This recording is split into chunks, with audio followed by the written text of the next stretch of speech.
السلام علیکم ورحمۃ اللہ وبرکاتہ۔ بسم اللہ الرحمن الرحیم۔ عزیز طلبہ، حدیث مبارکہ کے آج کے سبق میں ہم حدیث نمبر 56 سے پڑھنے لگے ہیں، توجہ کیجیے۔ بسم اللہ الرحمن الرحیم۔ عن انس رضی اللہ تعالی عنہ قال کان ابو طلحہ اکثر الانصار بالمدینہ مالا من نخل۔ حضرت انس رضی اللہ تعالیٰ عنہ سے روایت ہے کہ کھجور کے باغات کے لحاظ سے مدینہ کے انصار میں سب سے زیادہ دولت مند حضرت ابو طلحہ انصاری تھے۔ وکان احب اموالہ الیہ بیرھا، اور انہیں باغات میں سب سے زیادہ محبوب بیرھا تھا۔ وکانت مستقبلۃ المسجد، اور یہ مسجد نبوی کے بالکل سامنے تھا۔ وکان رسول اللہ صلی اللہ علیہ وسلم یدخلها ویشرب من ماء فیہا طیب، اور رسول اللہ صلی اللہ علیہ وسلم اس میں تشریف لے جایا کرتے تھے اور اس کا نفیس پانی نوش فرماتے تھے۔ قال انس، حضرت انس رضی اللہ تعالیٰ عنہ نے فرمایا، فلما نازلت، جب نازل ہوئی هذه الآیت، یہ آیت، لن تنالوا البر حتى تنفقوا مما تحبون، قام ابو طلحہ الی رسول اللہ صلی اللہ علیہ وسلم، حضرت ابو طلحہ رضی اللہ تعالیٰ عنہ رسول اللہ صلی اللہ علیہ وسلم کی خدمت میں حاضر ہوئے۔ فقال، پس عرض کیا، یا رسول اللہ صلی اللہ علیہ وسلم، ان اللہ تعالی یقول، بے شک اللہ تعالیٰ فرماتے ہیں، لن تنالوا البر حتی تنفقوا مما تحبون، نیکی کا مقام تم کو اس وقت تک حاصل نہیں ہو سکتا اور مقبولیت کا، جب تک کہ تم اپنی محبوب چیزوں کو اللہ کی راہ میں خرچ نہ کرو۔ وَإِنَّ أَحَبَّ مَالِي إِلَيَّ بَيْرُحَا، اور مجھے اپنے مال میں سے سب سے زیادہ محبوب بیرحا باغ ہے۔ وَإِنَّهَا صَدَقَةٌ لِلَّهِ تَعَالَى أَرْجُو بِرَبِّهَا وَذُخْرَهَا عِنْدَ اللَّهِ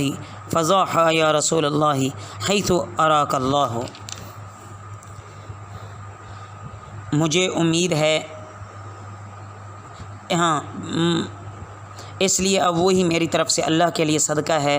مجھے امید ہے کہ آخرت میں مجھے اس کا ثواب ملے گا، میرے لیے ذخیرہ ہوگا، لہٰذا آپ صلی اللہ علیہ وسلم اس کے بارے میں وہ فیصلہ فرما دیں جو اللہ تعالیٰ آپ کے ذہن میں ڈالے۔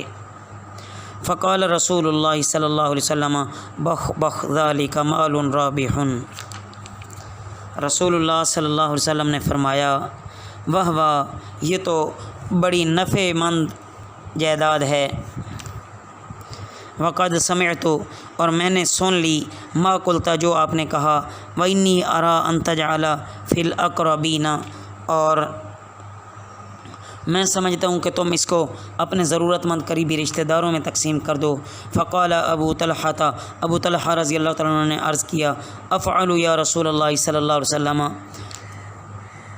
میں یہی کروں گا یا رسول اللہ صلی اللہ علیہ وسلم۔ فقسمها ابو طلحہ فی اقاربہ و بنی عمہ،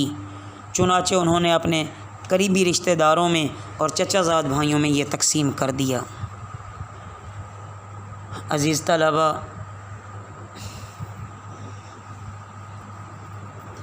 حضرت ابو طلحہ رضی اللہ تعالیٰ عنہ نے اپنا یہ باغ رسول اللہ صلی اللہ علیہ وسلم کی ہدایت کے مطابق اپنے خاص جو اقارب تھے، ابی بن کعب، حسان بن ثابت، شداد بن اوس، نبیت بن جابر رضی اللہ تعالیٰ عنہ مجمعین پر تقسیم کیا تھا۔ یہ باغ کس قدر قیمتی ہوگا اس کا اندازہ اس سے کیا جا سکتا ہے کہ حضرت معاویہ رضی اللہ تعالیٰ عنہ نے صرف حضرت حسان بن ثابت رضی اللہ تعالیٰ عنہ کا حصہ 1,00,000 درہم میں خریدا تھا۔ یہ تو ایک حصہ ہے۔ اللہ رب العزت ہمیں بھی رسول اللہ صلی اللہ علیہ وسلم کی تعلیم و ہدایت کی قدر کرنے کی توفیق عطا فرمائے اور اس سے فائدہ اٹھانے کی توفیق عطا فرمائے۔ عن عائشہ رضی اللہ تعالیٰ عنہ قالت، ان رجلا قال للنبی صلی اللہ علیہ وسلم، حضرت عائشہ رضی اللہ تعالیٰ عنہ سے روایت ہے کہ ایک آدمی رسول اللہ صلی اللہ علیہ وسلم کی خدمت میں حاضر ہوا، عرض کیا، ان امی، بے شک میری ماں، افتتلت نفسها واظنها،